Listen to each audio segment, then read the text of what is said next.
자, 이재명 민주당 대표가 어제 검찰 소환에 응했잖아요. 예. 그리고 뭐 당당하게 그 준비된 원고를 읽으면서 우리 현대사를 또 개괄하면서 조봉암 얘기부터 하더라고요. 네, 그래서 제1야당 대표가 소환되는 건 처음인 거죠. 그렇죠. 헌정사상 처음이니까 예. 거기에 대한 역사적 의미 부여를 갖다가 그건 뭐 있을 수 예, 어제 했다고 보여지는데 네. 근데 이게 이제 끝이 아니잖아요. 시작이죠, 시작. 예. 근데 나는 궁금한 게 이전에 그런 조사는 많이 나왔는데 예.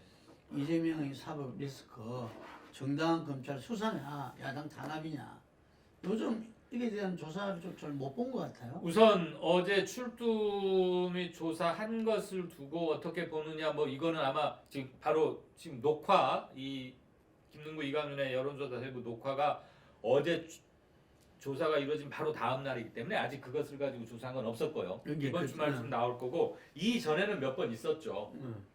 이재명 지금 검찰에서 소환 임박하고 수사를 계속 하고 있는데 어떻게 보느냐 그랬더니 과반이 제 기억으로 어디였더라 50.2%가 이거 정당한 수사다 정치보복 아니다라고 본 것도 있었어요. 그것은 명백하게 정치보복 아니다라고 생각하는 사람이 과반이니까 확실히 많았던 거고 그렇지 않은 조사에서도 팽팽하거나 이거 해야 할 수사다라고 생각하는 사람이 좀 더 많았었습니다.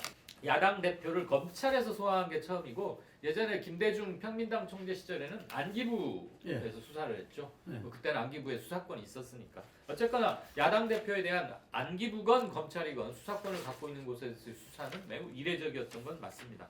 사견을 허용해 주신다면 시청자 여러분들께서 이 건 방탄이니 아니니 소환이다 말다 이게 너무 오래돼가지고 약간의 피로도가 있다. 그리고 제가 조금 전에 언급했지만 지난달에 이미 쏟아져 나왔던 조사를 봤을 때 정치 탄압이야. 이거 이재명이 떨어졌기 때문에 윤석열이 지금 딱 혼내주려고 이렇게 하는 거 아니야? 정치 보복이야 라고 생각하는 사람들이 절대 반을 넘지는 않는다. 그래서 이재명에게 우호적인 국면만은 아니다. 적어도 여론조사로만 보자면 저는 그런 생각은 갖고 있습니다.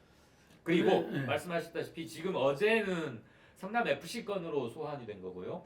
앞으로 대장동 건이나 변호사비 대납 건, 쌍방울 건 또는 부인이 직접적으로 연루되어 있는 법인카드 건도 실질적으로는 부인이 법인카드의 수혜자 이렇게 돼 있지만 그걸 가능한 그런 구조를 만들어준 사람 자기 부인 김혜경 씨에게 경기도 공무원으로 하여금 실질적으로 개인 비서 역할을 하게 한 것은 인사권을 행사한 사람은 이재명 지사기 때문에 그 건으로부터도 본인이 자유롭지 못하다면 이재명 대표는 이게 조사의 시작이자 사법 리스크가 그냥 단순한 리스크에서 이제는 현실화한 어떤 조치의 출발점이다. 그리고 앞으로 이런 것이 두세 번은 계속되지 않겠느냐.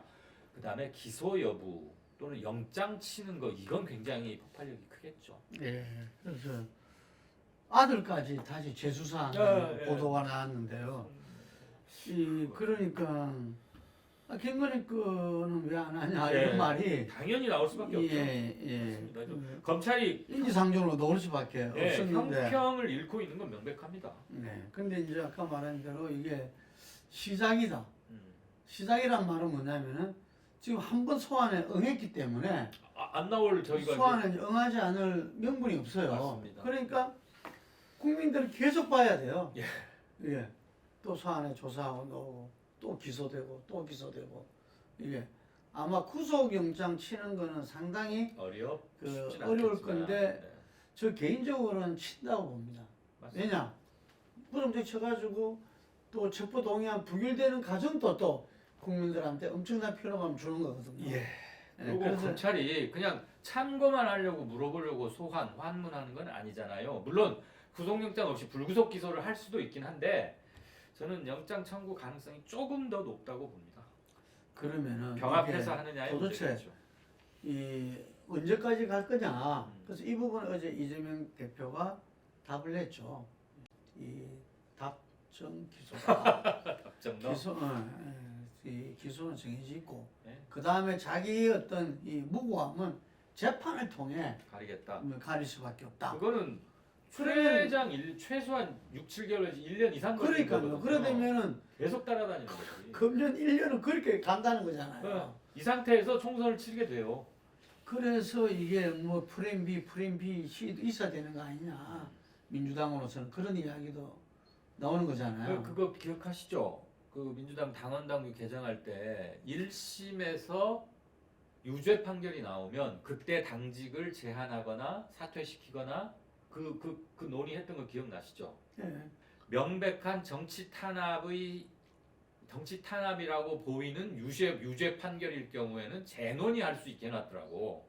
1심에서 유죄가 나오면 무조건 당직에서 배제하는 게 아니고 그 논의를 할 때는 왜 저 이재명 대표 그 사법 리스크 그때 많이 오갔던 얘기입니다. 1심에서 유죄 판결 나오면 무조건 당직에서 드랍시키는 걸로 얘기가 되는 줄 알았더니 그게 아니었어요. 옛날에는 지금 80조에는요 기소만 돼도 아웃되게 돼 있어요. 그러니까 그걸 지금 바꾼 그걸 거잖아요. 바꿨다니까. 예. 그러면서 1심에서 유죄가 나오더라도 정치 탄압의 소지가 농후하다고 판단되는 경우라는 부칙 조항을 붙여놨더라고요. 그래서 이재명 대표는 계속 당직은 유지할 가능성은 있고 현재 이재명 대표가 탄압받는 듯한 이미지가 강해질수록 대표에 대한 충성도 높은 지지자들의 충성 강도는 더 세질 겁니다. 일부에서는 야 이거 너무 리스키하니까 플랜 B나 플랜 C를 해야 되는 거 아니냐 하는 것도 있겠지만 그래서 제가 볼 때는 그런 것 같아요. 이제 금방 말한 대로 그 과정은 진행을 할 겁니다. 네. 그래서 뭐 어차피 윤석열 정부는 검찰 통치 정권이니까 그걸 가지고서 국정 운영을 하면서 그 이렇게 시기라든지 강도라든지 조절하면서 이렇게 나갈 건데 거기에서 이제 또 야당 탄압이라 해서 단계를 호소하면서 이제 맞붙어 나가겠죠. 예. 이 적극 지지층은 더 결집을 하고 그러면서 예를 들면 제가 이야기한 게 봄이 왔습니다. 이제 겨울이 지나고 봄이 하고 총선 1년 전이 됐어요. 그런데 그게 계속 그런 답보 상태로 됐을 때는 금방 이야기하신 대로 드린 대로 대통령은 개혁을 이야기하고 이 일반적인 사회개혁과 정치개혁을 이야기하면서 개몽군주로서 모습을 한편으로 나갈 수 있어요. 그런데 이쪽 사고를 위해서 끄는 사람들이 피로도가 이제 점차 네. 높아지면서 문제는 중도층에서 이 진위 여부를 떠나서 사실 여부를 떠나서 좀 피곤하다 이런 정서가 형성될 수가 있는 뭔가 문제가 있는 거 아닌가라는 이미지를 강화하는 쪽으로 작용하겠죠. 계속 소환하고 조사하고 이러면. 그래서 이재명 대표는 제가 볼 때는 60%를 넘어야 된다고 봅니다. 야당 탄압이다 하는 부분들을 60%를 민심에서 얻어내야만이 이것을 계속 나아갈 수 있는 지금 이 스탠스대로 나갈 수 있는 힘이 생기는 거고. 근데 그걸 그렇지 않을 때는 그 문희상 전 의장이 이야기해서가 아니라 본인이 나름대로 플랜 B, C를 실제로 갖고 있어야 되는 거 아니냐. 교토 3굴. 예. 그래서 네, 지금 중요한 말씀을 하셨는데 60%라는 구체적 숫자를 제안하셨잖아요. 예. 저는 그게 분명히 상징성을 갖고 있는 가이드라인이라고 보고 이 건에 관한 한 여론 추이를 이렇게 살펴보건데 60% 아래로 작으면 작아졌지. 이게 좀 억울한 수사를 당하고 있다. 정치 보복이다. 이게 높아질 가능성은 굉장히 희박하다고 봅니다.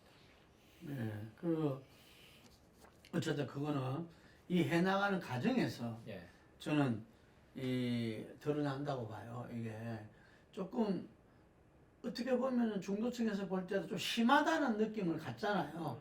네? 김건희 수사와 네. 형평성 문제에서는 형평성도 그렇고 이게 그렇기 때문에 그런 부분을 지금 이번에 우리가 곧 이야기할 이 당대표 국힘 당대표 나경원 지금 현재는 사의를 표명했지만 부위원장을 다루는 용산 대통령실을 봤을 때는 과연 이걸 슬기롭게 제대로 해나갈 수 있을 것이냐. 저는 그 지점이 오히려 야당 탄압의 그 민심이 확대될 수도 있는 거 아니냐. 일반적으로 저는 지금 우리 소장님의 견해 저도 같은 입장인데 하지만 그럴 가능성도 있다는 거죠. 이게 그거요. 네. 아까 우리 대담 들머리에 초입부에 김 대표께서 조선일보 일면톱 윤 대통령 단독 인터뷰 언급하면서 여론조사 부분 말씀하셨잖아요. 네. 여론조사 그거 뭐 잘 모르겠어 뭔지. 저는 이거는 남의 흉중을 들여다보는 것만큼 어리석고 무모한 일은 없지만 윤석열 대통령은 재임 중에 여론조사에서 60% 이상을 내가 좀 회복해야겠다 이런 의지가 그닥 별로 없는 것 같아요. 음.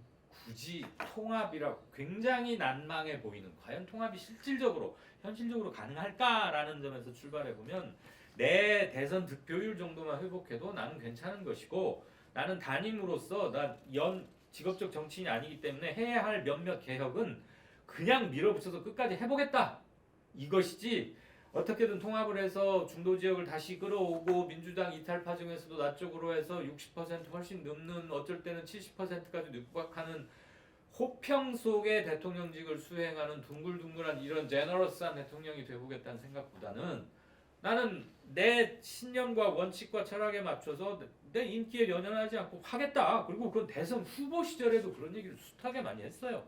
숫자일 뿐이다. 이렇게. 지금 보수에서는 이런 이야기를 합니다. 대통령 감이라서 윤석열 대통령을 지지하고 후보로 만들고 당선시킨 게 아니다. 그래도 문재인 정부의 그 좌파의 적폐를 청산해 줄 수 있는 사람이기 때문에 지지하고 만들었다 이런 말을 하고 맞습니다. 그 연장선상에서 그것만 잘해도 된다. 그만큼 반문 심리가 컸다는 얘기인데 그게 지금도 여전히 있어요. 있어요. 네, 지금 뭐 어디 다른 데서 그 분석을 했던데 지금 여전히 있거든요. 그 그래서 대표 주자로 그냥 윤을 고른 거예요. 그러니까 윤 지금 당신이 대통령을 해라라기보다는 그만큼 끼리끼리 문재인 정부 5년간 끼리끼리로 진행됐다는 반감이 굉장히 크다는 얘기죠. 보니까 김장한 목사님을 자주 만나시더라고. 그러니까 대통령께서 예. 김장한 목사 우리나라 보수파 기독교의 총- 성진과 같은 총 본산 사람이잖아요. 아닙니까? 이게 네. 아마 그분이 이 제가 금방 이야기한 논지로 대통령을 계속 격려하고 있지 않나 그렇게 생각합니다. 그런 분들이 꼭 그분이 아닌지 저는 추정이고. 한 가지만 말씀드리고 싶은데 무당층 부분은 좀 얘기를 지금 이 타이밍에서 해야 되지 않을까 싶어요. 갤럽 조사에서는 무당층이 27%, 리얼미터 조사에서 11.3%, SBS 조사에서는 무려 43%가 나는 무당층이요라고 답했습니다. 11%에서 43%까지 편차가 어마어마하게 커서 사람들이 야 여론조사 그거 믿을 수 있겠어? 한 11%에서 20% 사이라면 또 모르겠는데 11에서 44하면 4배가 넘잖아요. 일단 여론조사 신뢰도에는 의문을 던져줄 만한 결과다. 두 번째, 11%는 굉장히 과소평가된 것 같고 SBS 43%를 보자면 민주당 23%, 국민의힘 29%, 무당층 43%예요. 그럼 나머지 뭐 정의당 이런 거 다 합쳐봐야 무응답까지 포함하면 2, 3%밖에 안 된다는 건데 이건 조금 극단적인 것 같고 저는 약 30%가 현재 국면에서 1월 첫째 주 국면에서 이당 저당도 아닌 무당층 견해를 갖고 있다. 그리고 이 그룹 현재 특정 정당을 지지하지 않는다고 말하고 있는 이 무당층 그룹을 어느 정파가 효과적으로 대변하고 견인해 가느냐에 따라서 차기 전국, 차기 총선을 포함해서 거기에 한 열쇠가 담겨 있는 게 아닌가 그런 생각은 합니다.